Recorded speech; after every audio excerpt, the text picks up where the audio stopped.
പിതാവിനും പുത്രനും പരിശുദ്ധ റൂഹായിക്കും സ്തുതി, ആദ്യം മുതൽ തൻ്റെ കരുണയും മനോഗുണവും എന്നേക്കും ഉണ്ടായിരിക്കട്ടെ. ആമീൻ. എല്ലാവർക്കും ഉള്ള സൗകര്യത്തിൽ അല്പനേരത്തേക്ക് ഇരിക്കാം. ഈ അനുഗ്രഹീത ദേവാലയത്തിൻ്റെ വികാരി, എത്രയും ബഹുമാനപ്പെട്ട പാപ്പനാല് ജിജിൻ ജോണച്ചൻ, ആരാധനയിൽ സഹകാർമ്മികരായിരിക്കുന്ന ബഹുമാനപ്പെട്ട വൈദിക ശ്രേഷ്ഠരെ, പ്രിയപ്പെട്ട ശമാശൻ, ശുശ്രൂഷകരെ, കർത്താവിൽ സ്നേഹം നിറഞ്ഞ സഹോദരി സഹോദരങ്ങളെ, ഇടയാർ സെൻറ് മേരീസ് യാക്കോബായ സുറിയാനി പള്ളി 116ാമത് വാർഷിക പെരുന്നാൾ ഈ വർഷം ആഘോഷിക്കുകയാണ്. തലപ്പള്ളിയായ വടകര സെൻറ് ജോൺസ് പള്ളിയിൽ നിന്നും 116 വർഷങ്ങൾക്ക് മുമ്പ് ഈ ദേശത്തുണ്ടായിരുന്ന പൂർവികർ പ്രാർത്ഥനാപൂർവം പിരിഞ്ഞ് ആരംഭിച്ചതായ ഒരു ദേവാലയമാണ് ഈ പരിപാവനമായ ദേവാലയം.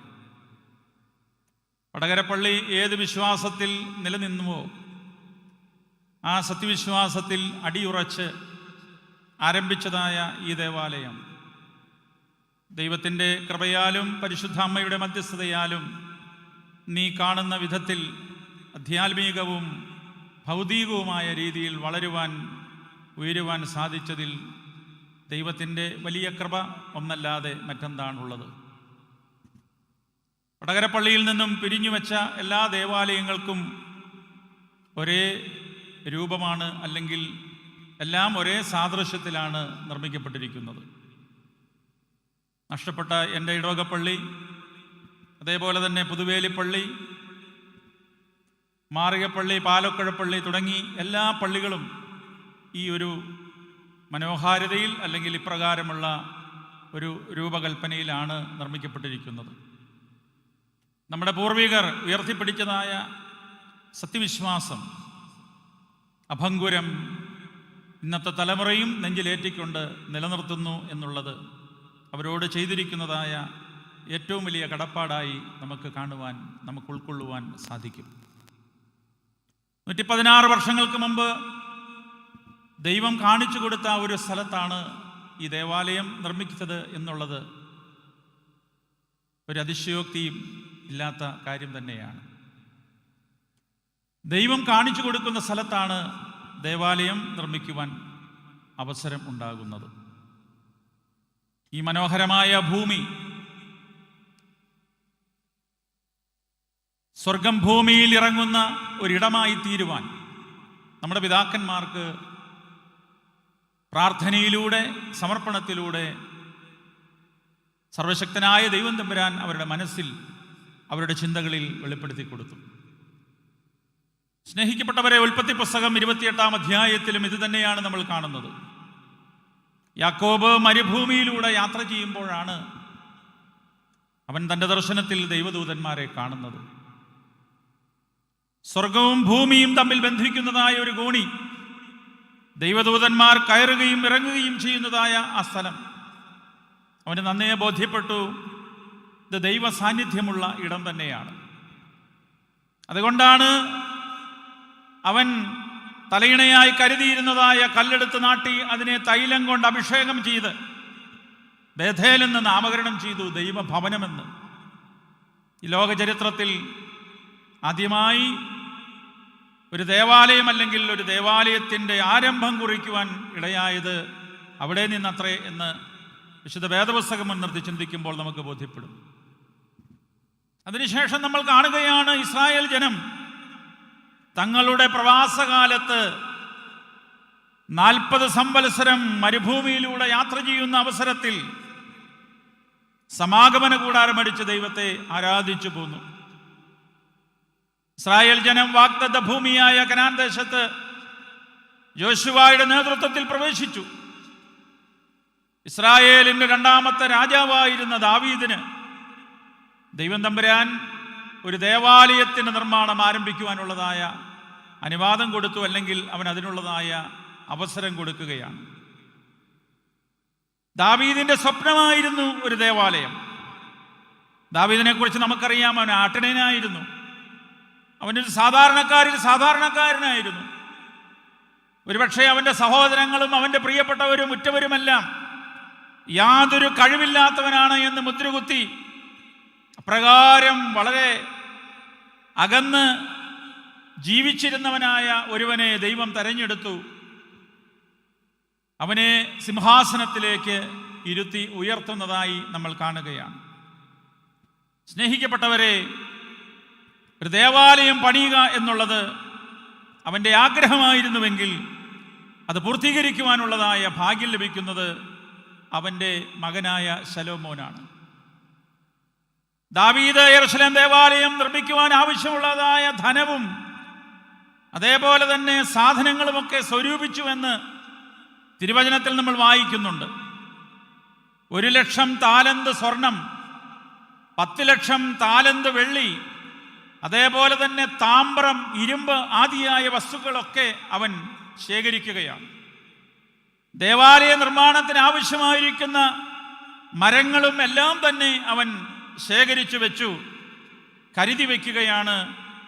എന്നാൽ അവൻ നിർമ്മാണത്തിനുള്ളതായ തയ്യാറെടുപ്പുകളൊക്കെ നടത്തിയെങ്കിലും അത് പൂർത്തീകരിക്കുവാനുള്ളതായ ഒരവസരം അവന് ലഭിച്ചില്ല. 1 ദിനവൃത്താന്ത പുസ്തകം 22-ാം അധ്യായത്തിൻ്റെ 14-ാമത്തെ വാക്യം അല്ലെങ്കിൽ ആ ഭാഗമൊക്കെ വായിക്കുമ്പോൾ ദാവീദ് എപ്രകാരമാണ് യെരൂശലേം ദേവാലയം നിർമ്മിക്കുവാനുള്ളതായ പരിശ്രമങ്ങളൊക്കെ നടത്തിയത് എന്ന് വളരെ സ്പഷ്ടമായിട്ട് ആ ഭാഗത്ത് വിവരിച്ചിട്ടുണ്ട്. ദൈവത്തിൻ്റെ സന്നിധിയിൽ അല്ലെങ്കിൽ ദൈവത്തിന് ആരാധന അണയ്ക്കുവാൻ, ഒരു ദേവാലയം നിർമ്മിക്കുവാൻ ദാവീദിന് താല്പര്യമുണ്ടായത് എന്താണ് എന്നും തിരുവചനത്തിൽ നമ്മൾ വായിക്കുന്നുണ്ട്.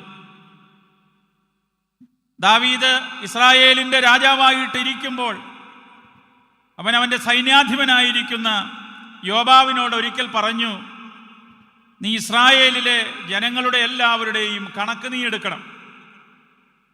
യോബാവിന് അത് വലിയ താല്പര്യമൊന്നുമില്ലായിരുന്നു. അതുകൊണ്ട് അവൻ ബെന്യാമീന്യക്കാരെയും ലേവ്യക്കാരെയും ഒഴിവാക്കിക്കൊണ്ട് ഒരു കണക്കെടുപ്പ് നടത്തുകയാണ്. രാജാവിൻ്റെ കൽപ്പന അല്ലെങ്കിൽ ദൈവത്തിൻ്റെ കൽപ്പന ധിക്കരിച്ചുകൊണ്ട് അവൻ നടത്തിയതായ ആ ഉത്തരവാദിത്വ കുറവിനെ ദൈവം യോഗ്യമാം വിധം ശിക്ഷിക്കുന്നതായിട്ട് നമ്മൾ കാണുകയാണ്. 70,000 പേരോളമാണ് പകർച്ചവ്യാധികൾ ബാധിച്ച് അന്ന് ഇസ്രായേലിൽ മരണമടയുന്നത്. യഹോവയുടെ സംഹാരദൂതൻ യെരൂശലേമിന് മുകളിലായിട്ട് കൈ ഉയർത്തി നിൽക്കുകയാണ്. ഇത് കണ്ട് യഹോവയ്ക്ക് മനസ്സലിവ് തോന്നി. അവൻ ദൈവദൂതൻ്റെ കൈ പിൻവലിക്കുവാനായിട്ട് ആവശ്യപ്പെടുകയാണ്. യഹോവയുടെ പ്രവാചകനായിരുന്ന ഗാദ് പ്രവാചകനിലൂടെ ദാവീദിനോട് ഒരു കാര്യം അരുളി ചെയ്യുന്നതായി നമ്മൾ ഈ ഭാഗത്ത് തുടർന്ന് വായിക്കുന്നുണ്ട്. യെബൂസ്യായൻ ഓർന്നാന്റെ കളത്തിൽ യഹോവയ്ക്ക് ഒരു യാഗപീഠം പണിത് അവിടെ യാഗമർപ്പിക്കുവാൻ വേണ്ടി യഹോവ ദാവീദിനെ അറിയിക്കണമെന്ന് പ്രവാചകനിലൂടെ താല്പര്യം കാണിക്കുകയാണ്. ഓർന്നാൻ അത് സൗജന്യമായിട്ട് നൽകിക്കൊള്ളാമെന്ന് ദാവീദിനോട് പറഞ്ഞുവെങ്കിലും അത് സൗജന്യമായി അവൻ നേടുന്നില്ല. അവൻ പണം കൊടുത്ത് തന്നെ ഈ നിലം അവൻ വിലയ്ക്ക് വാങ്ങുകയാണ്. ഈ നിലം എവിടെയാണ് സ്ഥിതി ചെയ്യുന്നത് എന്ന് ചോദിച്ചു കഴിഞ്ഞിട്ടുണ്ടെങ്കിൽ മോറിയ മലയോട് തൊട്ടുചേർന്നാണ് ഈ സ്ഥലം സ്ഥിതി ചെയ്യുന്നത്. മോറിയ മലയുടെ പ്രത്യേകത നമുക്കറിയാം. അബ്രഹാം ഇസഹാക്കിനെ ബലിയർപ്പിക്കുവാനായിട്ട് കൊണ്ടുപോയ ഇടമാണ്. മോറിയ മലയിലാണ് നമ്മുടെ കർത്താവിനെ കാൽവരിയുടെ മുകളിൽ യാഗമായി അല്ലെങ്കിൽ 3 ആണികളാൽ തൂക്കപ്പെട്ടതായ, അപ്രകാരം നമുക്ക് വേണ്ടി മരിച്ചതായ ആ ഒരിടവും തന്നെ മോറിയ മലയുടെ മുകളായിട്ട് നമുക്ക് കാണുവാൻ സാധിക്കുന്നുണ്ട്. ഈ സ്ഥലമാണ് അവൻ വിലയ്ക്ക് വാങ്ങുന്നത്. അവിടെ ഒരു യാഗപീഠം പണിതു, യാഗവസ്തുക്കളൊക്കെ ഒരുക്കി പ്രാർത്ഥിക്കുന്നതായ സമയത്ത് ഉയരത്തിൽ നിന്നും തീ ഇറങ്ങി വന്ന് യഹോവയായ ദൈവം അവനോട് അല്ലെങ്കിൽ അവിടെ ആയിരിക്കുന്നവരോട് ഉത്തരമരുളുന്നതായിട്ട് തിരുവചനത്തിൽ നമ്മൾ വായിക്കുന്നു.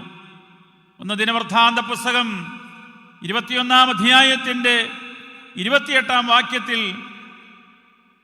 ഈ സംഭവം, അല്ലെങ്കിൽ ആ ഭാഗങ്ങളിലൊക്കെ ഈ സംഭവം കൃത്യമായിട്ട് വർണ്ണിച്ചിട്ടുണ്ട്. പ്രിയപ്പെട്ടവരെ, അന്ന് മുതൽ ദാവീദിന്റെ വലിയൊരു ആഗ്രഹമായിരുന്നു യഹോവയായ ദൈവത്തിന് ഒരാലയം നിർമ്മിക്കണമെന്നുള്ളത്. ദൈവം താൻ അർപ്പിച്ചതായ ബലിയിൽ പ്രസാദിച്ചതായ ഇടം, ദൈവദൂതൻ ഇറങ്ങി വന്ന് തൻ്റെ യാഗവസ്തു ദഹിപ്പിച്ചതായ ഇടം, ആ സ്ഥലം ദൈവപ്രസാദമുള്ള ഇടമെന്ന് അവൻ കണ്ട് അവിടെ ഒരു ബലിപീഠം പണിത് ദൈവത്തിനൊരാരാധന അണയ്ക്കുവാൻ വേണ്ടി ദേവാലയം നിർമ്മിക്കണമെന്നുള്ളതായ ആഗ്രഹം ദാവീദിന്റെ മനസ്സിൽ ഉദിക്കുകയാണ്. പ്രിയപ്പെട്ടവരെ, തുടർന്നാണ് പ്രവാചകനിലൂടെ ദൈവം അവന് കൊടുത്തതായ കണക്കനുസരിച്ച് ഇത്ര മുഴം നീളം, ഇത്ര മുഴം ഉയരം ആദിയായ കണക്കുകളെല്ലാം ഉപയോഗിച്ചുകൊണ്ട് ദേവാലയം നിർമ്മിക്കുവാനുള്ളതായ ആ ക്രമീകരണമൊക്കെ ദാവീദ് ആരംഭിക്കുന്നതായിട്ട് തിരുവചനത്തിൽ നമ്മൾ വായിച്ചറിയുന്നത്. ഞാനിത് ഓർമ്മിപ്പിക്കുവാനുള്ള കാരണം, ദൈവം ആഗ്രഹം തോന്നിക്കാതെ ഒരിക്കലും ഒരുവനും ഒരു ദേവാലയം നിർമ്മിക്കുവാൻ സാധിക്കുകയില്ല. നമുക്കറിയാം, ഈ അടുത്ത നാളുകളിൽ 62ഓളം പള്ളികളാണ് നമുക്ക് നഷ്ടപ്പെട്ടത്. ഈ പള്ളികൾ നഷ്ടപ്പെട്ട സ്ഥലത്തെല്ലാം തന്നെ വേറെ ദേവാലയങ്ങൾ നമുക്ക് സ്ഥാപിക്കുവാൻ, അവിടെ ആരാധന അണയ്ക്കുവാൻ നമുക്ക് സാധ്യമായി തീർന്നത് നമ്മളുടെ ആരുടെയും മിടുക്കുകൊണ്ടോ കഴിവുകൊണ്ടോ അല്ല. അത് ദൈവത്തിൻ്റെ തീരുമാനമായിരുന്നു.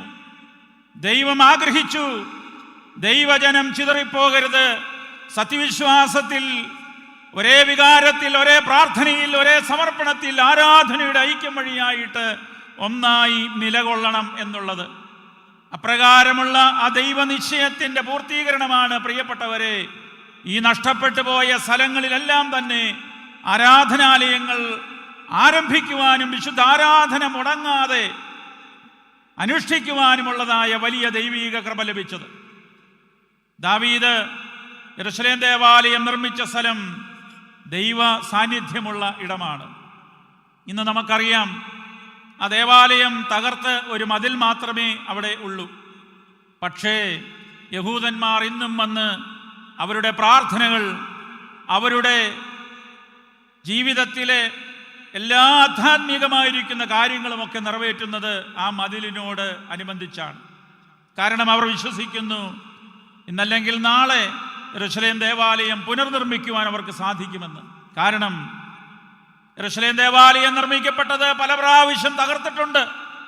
ഈ തകർക്കപ്പെട്ടതായ ദേവാലയങ്ങൾ പഴയ നിയമപുസ്തകത്തിൽ നമ്മൾ വായിക്കുന്നുണ്ട്. നെഹമ്യാവിൻ്റെ കാലത്ത് പോലും ദേവാലയം പുനർനിർമ്മിക്കപ്പെട്ടു എന്നതുപോലെ ഇത് പുനർനിർമ്മിക്കുവാൻ സാധിക്കുമെന്നുള്ളത്. പ്രിയപ്പെട്ടവരെ, ഇന്ന് മാതൃദേവാലയം നഷ്ടപ്പെട്ട് വേദനിക്കുന്നവരായ നമ്മെ സംബന്ധിച്ചിടത്തോളം ഇന്നല്ലെങ്കിൽ നാളെ അതിലേക്ക് മടങ്ങിപ്പോകുവാൻ സാധിക്കുമെന്നുള്ളതിൻ്റെ ഏറ്റവും വലിയ ഒരു സാക്ഷ്യമായിട്ട് യഹൂദന്മാരുടെ പ്രാർത്ഥനയും അവരുടെ വേദനയോടുകൂടിയ കാത്തിരിപ്പും നമ്മൾ കണ്ട് മനസ്സിലാക്കേണ്ടുന്നത് തന്നെയാണ്. ദൈവം നിശ്ചയിക്കുന്ന സ്ഥലത്തെ ദേവാലയം നിർമ്മിക്കുവാൻ സാധിക്കുകയുള്ളൂ. ദേവാലയം നിർമ്മിക്കുന്നത് മനുഷ്യനല്ല, ദൈവമാണ് നിർമ്മിക്കുന്നത്. നമ്മളൊരു പക്ഷേ ഒരു പള്ളി പണിയുവാൻ വേണ്ടി പലരുടെയും ഒക്കെ അടുത്തു പോകുകയും അവരുടെയൊക്കെ അഭിപ്രായങ്ങളൊക്കെ ആരായുകയും ചെയ്യുന്നു എന്നുണ്ടെങ്കിൽ തന്നെയും ഒരു കാര്യം നമ്മൾ മനസ്സിലാക്കണം, ഇത് നിർമ്മിക്കുന്നവൻ ദൈവമാണ്. ഇത് നിർമ്മിക്കുന്നവൻ, അല്ലെങ്കിൽ നിർമ്മിക്കുന്ന ഓരോരോ കരങ്ങളിലൂടെയും പ്രവർത്തിക്കുന്നത് ദൈവത്തിൻ്റെ കരങ്ങളാണ് എന്നുള്ളത് നമ്മൾ മനസ്സിലാക്കണം. ഈ ദേവാലയം ഇന്ന് ഇത്ര മനോഹരമായ രീതിയിൽ ഈ പുണ്യഭൂമിയിൽ നിർമ്മിക്കപ്പെട്ടിരിക്കുന്നുവെങ്കിൽ ഇത് നിർമ്മിച്ചിരിക്കുന്നത് ദൈവമാണ് എന്ന് നമ്മൾ പൂർണ്ണമായി വിശ്വസിക്കുകയും ഇവിടെ വന്ന് പ്രാർത്ഥിക്കുമ്പോൾ അതിൻ്റെതായ അനുഭവവും അനുഗ്രഹങ്ങളും ദൈവിക സാന്നിധ്യവുമെല്ലാം നമുക്ക് അനുഭവിച്ച് അറിയുവാൻ സാധിക്കുകയും ചെയ്യുന്നു. പ്രിയപ്പെട്ടവരെ, ദൈവം പ്രസാദിക്കുന്ന ഒരിടം, ഇവിടെയാണ് ദൈവാത്മാവ്, പരിശുദ്ധാത്മാവ് ഇറങ്ങി അപ്പവും മീഞ്ഞും കർത്താവിൻ്റെ തിരുശരീര രക്തങ്ങളാക്കി പൂർത്തീകരിക്കുന്നതായ ഒരിടമായി നമ്മൾ കാണേണ്ടുന്നത്. പരിശുദ്ധനായ പൗലോസ് അപ്പോസ്തലൻ ഓർമ്മിപ്പിക്കുന്നുണ്ട്, നാം എല്ലാവരും ഒരേ അപ്പത്തിൻ്റെ അംശികളല്ലേ എന്ന്. ഒരപ്പം അത് കർത്താവിൻ്റെ തിരുശരീരമായി മാറ്റപ്പെടുമ്പോൾ, കാസായിലെ വീഞ്ഞ് കർത്താവിൻ്റെ തിരുരക്തമായി മാറ്റപ്പെടുമ്പോൾ, അത് അനുഭവിക്കുവാനായി, അത് സ്വീകരിക്കുവാനായി ഒരുക്കത്തോടെ പ്രാർത്ഥനയോടെ ദേവാലയത്തിലായിരിക്കുന്നവർക്കാണ് പട്ടക്കാരൻ മാണിക്യങ്ങളെ എന്ന വിധം അത് നൽകി അവരെ യേശുവിൻ്റെ തിരുശരീര രക്തങ്ങൾ അനുഭവിക്കുവാൻ, അത് സ്വീകരിക്കുവാനുള്ള വലിയ ഒരു കൃപ കൊണ്ട് അവരെ ധന്യരാക്കി തീർക്കുന്നത്. സ്നേഹിക്കപ്പെട്ടവരെ, ഒരേ അപ്പത്തിൻ്റെ അംശികളായി തീരുന്നതായ ഇടമാണ് ദേവാലയം. ഈ ദേവാലയം നമുക്കറിയാം, ഒരേ അപ്പത്തിൻ്റെ അംശികളായി നാം നിലനിൽക്കുന്നത് പോലെ നമ്മളുടെ ഐക്യവും കൂട്ടായ്മയും സ്നേഹവും കരുതലും സമർപ്പണവും എല്ലാം തന്നെ സമൂലമായിരിക്കുന്ന വളർച്ചയ്ക്കും നന്മയ്ക്കും അനുഗ്രഹത്തിനുമെല്ലാം പ്രയോജനപ്പെടുന്നു എന്നുള്ളതായ യാഥാർത്ഥ്യം നമ്മൾ ഒരിക്കലും വിസ്മരിക്കരുത്. ദേവാലയവുമായി ബന്ധപ്പെട്ടാണ് നമ്മുടെ ജീവിതം ആരംഭിക്കുന്നതും നമ്മുടെ ജീവിതം അവസാനിക്കുന്നതും.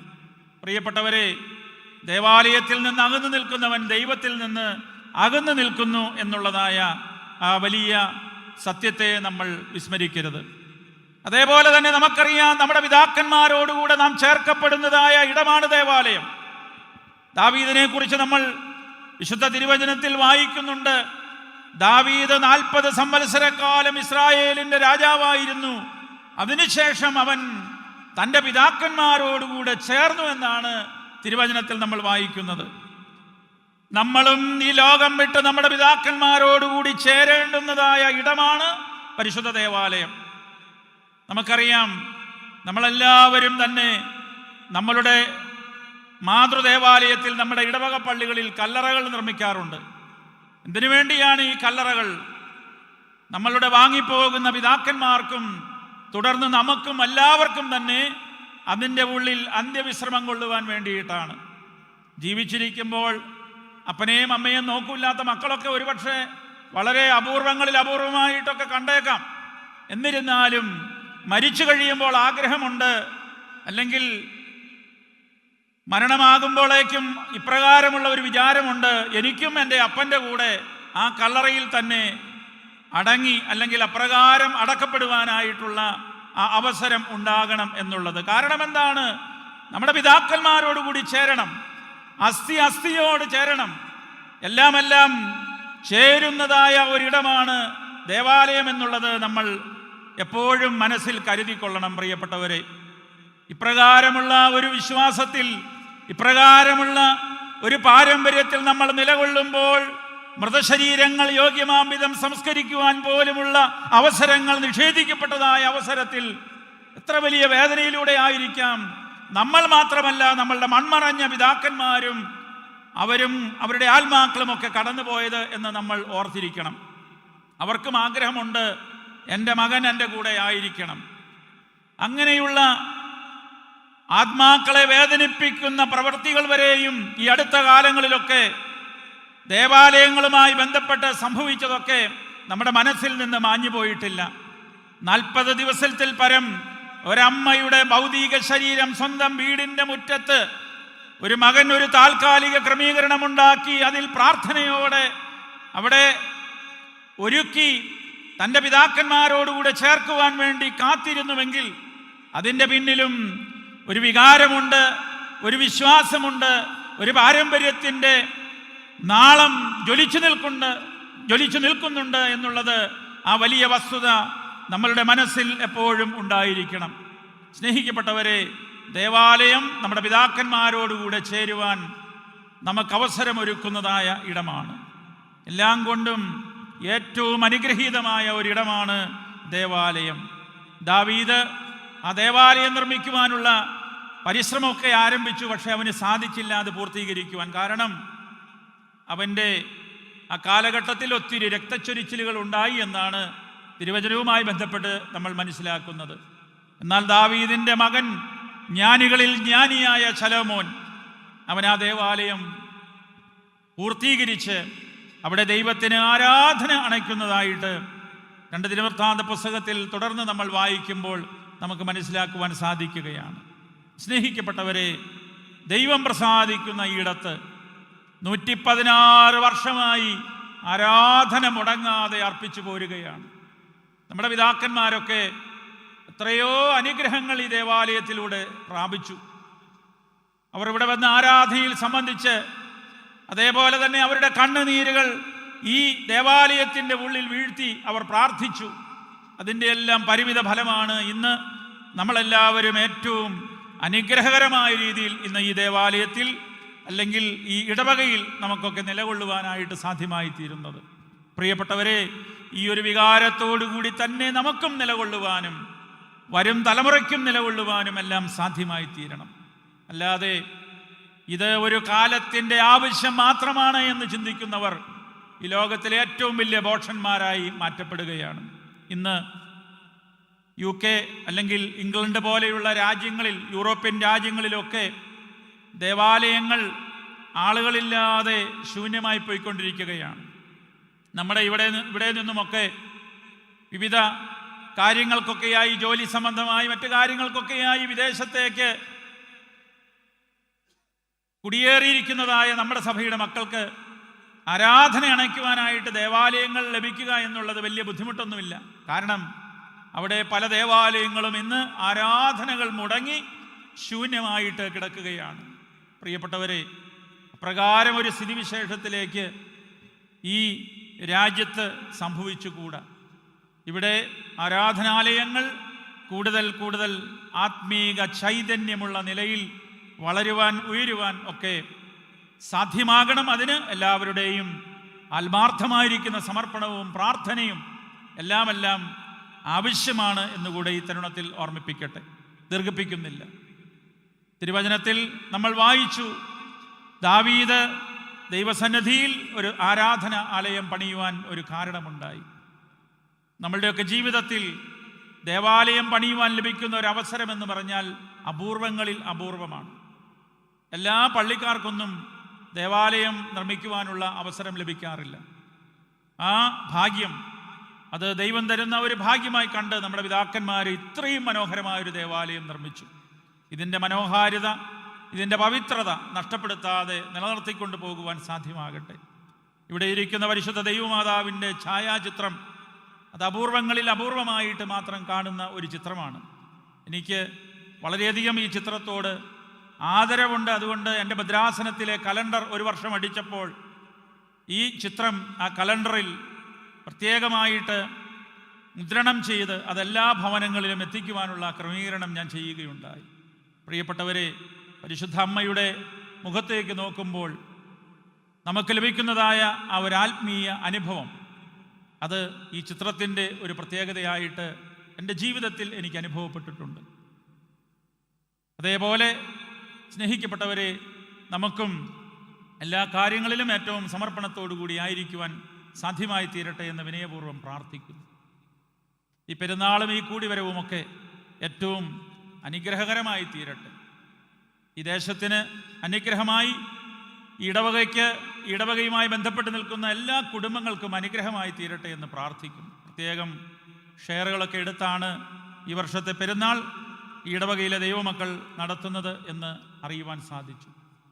നിങ്ങളുടെ ചെറുതും വലുതുമായ സമർപ്പണങ്ങളെ സ്വർഗത്തിലെ ദൈവം കണ്ട് സമൃദ്ധിയായി നിങ്ങളെ അനുഗ്രഹിക്കട്ടെ എന്ന് പ്രാർത്ഥിക്കുന്നു. നേതൃത്വം കൊടുക്കുന്ന ബഹുമാനപ്പെട്ട ജിജിൻ ജോൺ അച്ഛനെ ഓർക്കുകയാണ്. അദ്ദേഹത്തിൻ്റെ ഊർജ്ജസ്വലതയോടുകൂടിയുള്ള പ്രവർത്തനങ്ങൾ ഇടവകയുടെ നാനാവിധത്തിലുള്ള വളർച്ചയ്ക്കും ഉയർച്ചയ്ക്കുമൊക്കെ പ്രയോജനപ്പെടട്ടെ എന്ന് പ്രത്യേകം പ്രാർത്ഥിക്കുന്നു. ഇന്നിവിടെ ആരാധനയിൽ സഹകാർമ്മികരായിരുന്ന ബഹുമാനപ്പെട്ട വൈദികർ ഇവിടുത്തെ മുൻ വികാരിമാരാണ്, ഇടവകയുമായി ബന്ധപ്പെട്ട് നിൽക്കുന്ന വൈദികരാണ്. പ്രിയപ്പെട്ട രമംഗലത്ത് പൗലോസച്ചനോ ഈ ഇടവകയ്ക്ക് ശക്തമായ നേതൃത്വം കൊടുത്ത ഒരു വൈദികനാണ്. അങ്ങനെ എല്ലാ വൈദികരുടെയും ഷാജി മേപ്പാടത്തച്ഛൻ തുടങ്ങി ഈ സമീപവാസിയായ പ്രിയപ്പെട്ട കോഴിക്കോട്ട് ബിനു അച്ഛൻ, അതേപോലെ തന്നെ മലബാർ സ്വദേശിയായിരിക്കുന്ന എൽദോസച്ചൻ തുടങ്ങി എല്ലാ വൈദികരുടെയും സാന്നിധ്യത്തെയൊക്കെ ഏറ്റവും സന്തോഷപൂർവ്വം ഈ തരുണത്തിൽ ഓർക്കുകയാണ്. ഇടവകയുടെ ട്രസ്റ്റിമാരെ ഓർക്കുന്നു, മാനേജിംഗ് കമ്മിറ്റി അംഗങ്ങൾ, അധ്യാത്മിക പ്രസ്ഥാനത്തിൻ്റെ പ്രവർത്തകർ തുടങ്ങി എല്ലാവരെയും ഓർക്കുകയും ഈ പെരുന്നാളിൽ ഏറ്റവും അനുഗ്രഹകരമാക്കി തീർക്കുവാൻ നിങ്ങൾ ഈ നാളുകളിൽ നിർവഹിച്ചു കൊണ്ടുപോരുന്നതായ എല്ലാവിധ സമർപ്പണത്തെയും സ്വർഗത്തിലെ ദൈവം സമൃദ്ധിയായി അനുഗ്രഹിക്കട്ടെ എന്ന് പ്രാർത്ഥിക്കുകയും ചെയ്യുന്നു. അതേപോലെ തന്നെ നമുക്കറിവുള്ളതാണ്, പരിശുദ്ധ സഭയെ സംബന്ധിച്ചിടത്തോളം വ്യവഹാരങ്ങൾ കൂടുതൽ കൂടുതൽ ശക്തമാക്കിക്കൊണ്ട് മറുവിഭാഗം നമ്മളുടെ സഭയെ വീണ്ടും തളർത്തുവാനുള്ള ശ്രമമൊക്കെ ആരംഭിച്ചിരിക്കുകയാണ്. ഈ മാർച്ച് മാസത്തിൽ വിവിധ കേസുകൾ സുപ്രീം കോടതിയിൽ വരുന്നതായിട്ടൊക്കെ മാധ്യമങ്ങളിലൂടെ നിങ്ങൾ അറിയുന്നുണ്ടാകാം. സഭയ്ക്ക് നീതി ലഭിക്കണം. ഈ സഭയെ സംബന്ധിച്ചിടത്തോളം ഇത് ദൈവത്തിൻ്റെ സഭയാണ്. നമ്മുടെ പിതാക്കന്മാർ, ഒരു ഉദാഹരണം പറഞ്ഞാൽ 116 വർഷം മുമ്പ് ഈ പള്ളി സ്ഥാപിച്ചപ്പോൾ ഈ പള്ളിക്കൊരു ഉടമ്പടി ഉണ്ടാക്കി അന്ന് നമ്മുടെ പിതാക്കന്മാർ. ആ ഉടമ്പടിയിൽ എന്താണ് എഴുതിയിരുന്നത്? ഇത് അന്തോക്യ സിംഹാസനത്തിൻ്റെ സ്വത്താണ്. ഇവിടെ കാലാകാലങ്ങളിൽ നിർവഹിക്കപ്പെടേണ്ടതായ ആരാധനയും പ്രാർത്ഥനയും അതേപോലെ തന്നെ ആധ്യാത്മികമായിരിക്കുന്ന എല്ലാ ശുശ്രൂഷകളും പരിശുദ്ധ അന്തോക്യ സിംഹാസനത്തിൻ്റെ കീഴിൽ നിലകൊള്ളുന്ന പുരോഹിതന്മാരായിരിക്കണം നിർവഹിക്കേണ്ടുന്നത് എന്നുള്ളത് അതൊരു തീരുമാനവും ഒരു ഉടമ്പടിയുമാക്കി അതുമായി ബന്ധപ്പെട്ട് ബാക്കിയുള്ള കാര്യങ്ങളൊക്കെ ക്രമപ്പെടുത്തിയാണ് ഈ ദേവാലയം ഇവിടെ സ്ഥാപിച്ചത്. ഒന്നാരും ഒരിക്കലും പ്രതീക്ഷിച്ചില്ല ഒരു ചതിവിലൂടെ അല്ലെങ്കിൽ ഒരു ഭരണഘടന എന്നുള്ളതായ ഒരു ചതിയിലൂടെ വ്യവഹാരങ്ങളുണ്ടാകും, സഭയിൽ ഭിന്നതയുണ്ടാകും എന്നെല്ലാം. അങ്ങനെ വിചാരിച്ചിരുന്നുവെങ്കിൽ ഈ 34-നൊക്കെ എത്രയോ മുമ്പ് നമ്മുടെ പിതാക്കന്മാർ പരിശുദ്ധനായ പരിമല കൊച്ചു തിരുമേനി ഉണ്ടായിരുന്ന കാലത്ത്, അതേപോലെ തന്നെ പരിശുദ്ധ പത്രോസ് മൂന്നാമൻ പാത്രിക്കീസ് ബാവ മലങ്കരയിൽ എഴുന്നള്ളി വന്ന കാലത്തൊക്കെ ഈ സഭയ്ക്കൊരു ഭരണഘടന ഉണ്ടായിക്കൊണ്ടേനെ. അവരൊക്കെ അപ്രകാരം കൗശല ബുദ്ധിക്കാരൊന്നുമില്ലായിരുന്നു. അവരൊക്കെ സത്യദൈവത്തെ ആരാധിച്ച് ദൈവത്തിൽ ശരണം പ്രാപിച്ച ദൈവത്തിൻ്റെ ജനം സത്യത്തിന് വേണ്ടി നിലകൊള്ളുമെന്ന് വിശ്വസിച്ചിരുന്ന പിതാക്കന്മാരാണ്. അവരുടെയൊക്കെ ആഗ്രഹങ്ങളും തീരുമാനങ്ങളും ഒക്കെ കാറ്റിൽ പറത്തിയിട്ടാണ് ചതിവിലൂടെ പത്രത്തിൻ്റെ ഒരു മൂലയിൽ കൊണ്ടുപോയി ഒരു പരസ്യം കൊടുത്ത് ഒരു ഭരണഘടന ഉണ്ടാക്കി അത് തുടർന്ന് യാക്കോബായക്കാരൻ്റെ മേൽ ഭരണം നടത്തുവാൻ, അവൻ്റെ മേൽ ആധിപത്യം നടത്തുവാനുള്ള വലിയൊരു അധികാരത്തിൻ്റെ വാളായി കരുതിക്കൊണ്ട് ഇന്ന് പലരും അത് പ്രയോഗിച്ചു കൊണ്ടിരിക്കുന്നത്. ഇതിനൊക്കെ ഒരു മാറ്റമുണ്ടാകും പ്രിയപ്പെട്ടവരെ. നമ്മുടെ പിതാക്കന്മാർ നമുക്ക് വേണ്ടി പ്രാർത്ഥിക്കുന്നു. അവരുടെ പ്രാർത്ഥന സ്വർഗത്തിലെ ദൈവം നിരാകരിക്കുകയില്ല. അവരുടെ പ്രാർത്ഥന നമുക്ക് ഈ സഭ സമാധാനത്തിൻ്റെ ശാന്തിയുടെ അനുഭവത്തിലായി തീരുവാൻ നിശ്ചയമായിട്ടും മുഖാന്തരമായി തീരുമെന്നുകൂടെ പ്രാർത്ഥിക്കുന്നു. നമുക്കറിയാം, മാർച്ച് മാസം 25-ാം തീയതി പരിശുദ്ധ പാത്രിയർക്കീസ് ബാവ തിരുമനസ്സുകൊണ്ട് ലെബനോനിൽ സെൻറ് മേരീസ് കത്തീഡ്രൽ ദേവാലയത്തിൽ വെച്ച്, അച്ചാനയിലുള്ള ദേവാലയത്തിൽ വെച്ച് സഭയ്ക്കായി പുതിയ ഒരു കാതോലിക്ക ബാവയെ വാഴിച്ച് നൽകുകയാണ്. നമ്മൾ പ്രാർത്ഥിക്കണം. സഭ, നമ്മുടെ കാലം ചെയ്ത പുണ്യശ്ലോകനായ ബാവ വലിയൊരു പ്രതിസന്ധിയുടെ മധ്യേ ഈ സഭയെ നയിച്ച ഒരു പിതാവ്, ഇനി സഭയിലേക്ക് അല്ലെങ്കിൽ സഭയുടെ ചുമതലയിലേക്ക് വരുന്ന ശ്രേഷ്ഠ ബാവായ്ക്ക് ഇനിയും ഇതേപോലെ പ്രതിസന്ധികളൊന്നും കൂടാതെ സമാധാനത്തിൻ്റെ ഒരു അന്തരീക്ഷത്തിൽ ഈ സഭയെ മുന്നോട്ട് കൊണ്ടുപോകുവാൻ, ഈ വ്യവഹാരങ്ങളൊക്കെ ഒന്ന് അവസാനിക്കുവാൻ, നമുക്ക് നീതി ലഭിക്കുവാൻ ഇടയായിത്തീരുവാൻ നിങ്ങൾ പ്രാർത്ഥിക്കണമെന്നുകൂടെ ഈ തരുണത്തിൽ വിനയപൂർവ്വം നിങ്ങളേവരോടും ആവശ്യപ്പെട്ട് ഒരിക്കൽ കൂടി നിങ്ങളെ കൂടി കണ്ടതിലുള്ള സന്തോഷം അറിയിച്ച് എൻ്റെ വാക്കുകളെ ചുരുക്കുന്നു. ദൈവം അനുഗ്രഹിക്കട്ടെ.